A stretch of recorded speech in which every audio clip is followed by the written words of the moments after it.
As the true sati is without the observer. Here is what J. Krishnamurti came to realize also.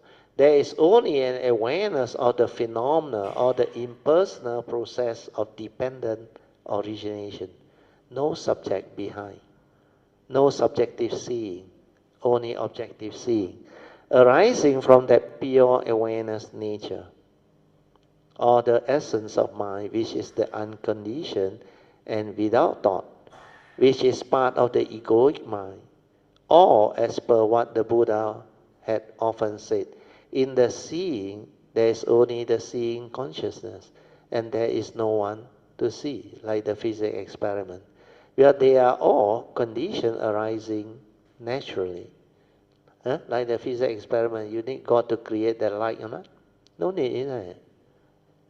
When the condition is there, you on the switch, everything in working condition, it lights up. So these are natural causes and conditions, and causal phenomena. So this is the true understanding of anatta within the dependent origination teaching, born of right view. Hence, no more self-delusion, sakkaya-ditthi. Hopefully you can understand. Go back and really read through, reflect, contemplate, and stabilize this understanding. Then when you meditate with this understanding, you awaken very fast. No more doubt. And you become very different. I would like to request you to share with regards to avijja pachaya sankhara, the difference between heedless thinking and healthy contemplation. Okay. Thanks. Sadhu, let's rejoice. You see, if it's heedless thinking means what? You don't have Dhamma, don't have Yoniso Manasikara, you are not enlightened yet. That's why you become heedless. And what is heedless thinking? You think without understanding, understand? You don't understand the Dhamma behind, the right view that governs law of karma, that governs life and existence. So because of that, heedless thinking is following the first feeling. So avijja is ignorant, pachya sankara. So the unenlightened one, the putujana who don't have the Dhamma understanding, this link is very active. Understand? This one is very active. Avijja pachya sankara, non-stop. That's why you think a lot, you realize a lot. And when you think a lot, it becomes habitual. And it develop what? Heedless thinking, understand? It becomes habitual, understand? When you develop contemplation, you are not using avijja. Do you understand? You have an open mind, understand? Then you have a creative mind. You know what is a creative mind? Contemplation means there is some form of thinking, but slow, not heedless and fast thinking, understand? Means you cannot control the thought, keep order arising and passing, arising and passing. But contemplation means you can be in a setting where it's very conducive and it makes you very peaceful, very calm. It's just like a lot of talented people, musicians, poets. When they are in a tranquil setting that is suitable for them, they have this creative mind that can allow them to come up with good music. Understand? Very good poem. You all know the famous Su Tong Bo. You know what is the tranquil setting for him or not? When he is drinking. When he drink, he got a lot of, normally you think drunk, no clarity. This guy can drink or no. And when he drink, he got a lot of clarity. And that stimulates his creativity. That's why he can, inside that state, all the poems just come out. You think this life, past life he has been doing all this. You think Che Gong, Che Gong is who? Qi Gong. And what he do? He also take dog meat, drink, understand? But He is enlightened being, understand? So all this, you cannot see externally and come to conclusion, cannot. So what happened is, to have the creativity, you must be in a tranquil setting that is very conducive. Yeah.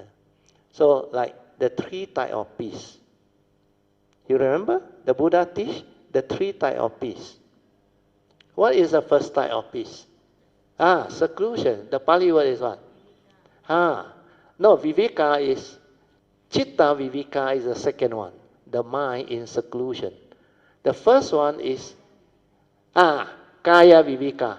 Means when you renounce as a monk, you have kaya viveka. Then the last one is upadi viveka. You see, these are the type of peace. When you go to a tranquil setting, means when you renounce, you go to the temple, you give up all your relationship with your whatever, parent and all. So you only have the requisite of the monk, a simple life. Then you seclude from the materialistic world, understand? So that tranquil setting bring about a type of peace. Like you come here, if you know how to silence your mind, meditate, you become very peaceful, very fast, very tranquil. Then no need to work, nothing disturb you. So that type of peace is the first type called Kaya Viveka. So those players and talented musicians or talented people, they go to this type of setting is to develop Kaya Viveka. Understand now? So when you are in that tranquil setting, means you are not heedlessly lost in thought. Understand? You are not thinking. Then you have clarity, creativity. You can contemplate. You can reflect. And how do you contemplate?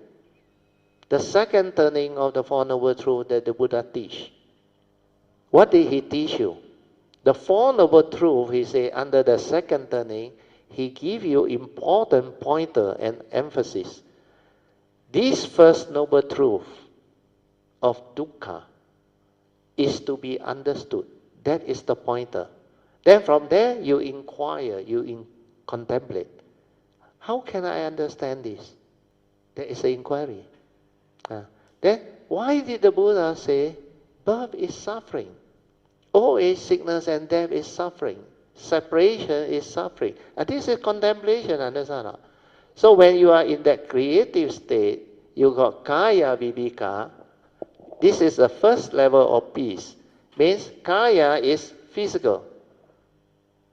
This is seclusion, physical seclusion.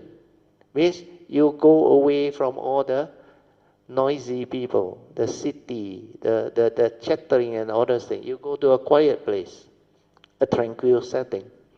So kaya viveka is how you develop the initial peace, born of physical seclusion, born of physical seclusion.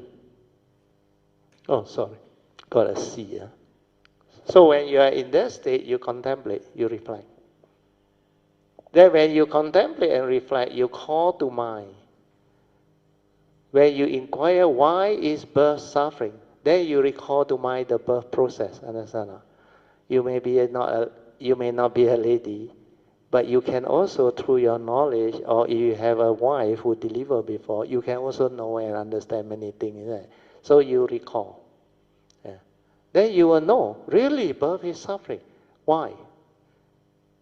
When they conceive, that 9 to 10 months before delivery, which is birth, you think the wife or the mother didn't suffer. Those who went through, they know. Morning sickness, check up, your physical become out of shape.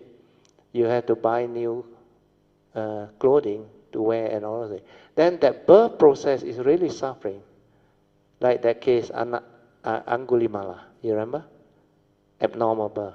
So what happened is, when you reflect, you contemplate, then through your recollection of the process that lead to birth, you realize there is a lot of suffering. Then when birth happened, what happened? If it's a normal birth, you happy, understand? You look forward to what? become papa, the grandparent look forward to the grandchildren, then new moon, full moon, understand? Then after that, buy gift, whole party, celebration. But what happens if the birth is not normal? And the doctor come and tell you, you must make a choice. You want me to save the mother or the child? Dilemma. And the process is not easy. Then with birth come what? Old age, sickness and death. Understand? And this one not suffering. It's definitely suffering. So when you contemplate and reflect, that's how the answer comes. There's sickness, old age, injury. I add in injury and death. It's also suffering. There's separation. You contemplate, all the answers come out. Okay? Yeah. So this one is the original link lead to heedless thinking. Because without wisdom is heedless thinking. Because before you have the wisdom, avijja is always there. Understand? No? But then, even if you have avijja, you have this tranquil setting, you can develop the second turning wisdom of Chintamaya Panya. Understand? That's how contemplation works. Understand? So you contemplate when you are here. And you know what is Chitta Viveka? Mental seclusion. When you are in your awareness nature, you seclude your mind and stay inside there. Understand? That's why this one very calm, very peaceful, very tranquil. Understand? But the one that do jhana also same. They seclude their mind inside in jhana, in one-pointedness. They don't want to come out. They build up energy field. And also Chitta Viveka. But this one is what the Buddha wants you to realize. Upadhi Viveka. This is not mental seclusion, no. This one is seclusion based on wisdom, no. When you have the wisdom, that's why the Buddha is not the Buddha if he's only peaceful when he's at a tranquil setting or in the monastery, understand? Or when he is confronted with good, wholesome people and conditions. Upadhi Viveka means seclusion born of wisdom. This one means suchness seeing. You have developed the wisdom connected to it, and you can have this type of seclusion born of wisdom. Means you can see them, perceive them, understand them, use them, live within the existential world, but you don't suffer. Understand? This is the third phase of Dhamma. Pariyati, Patipati, and Pativeda. This is Pativeda phase. Understand? And this type of peace, nobody can take away from you. Understand? You're born of wisdom connected to your nature. So the Buddha taught all this. And it's very beautiful, very meaningful. Okay, rejoice. Huh? Sadhu, sadhu, sadhu.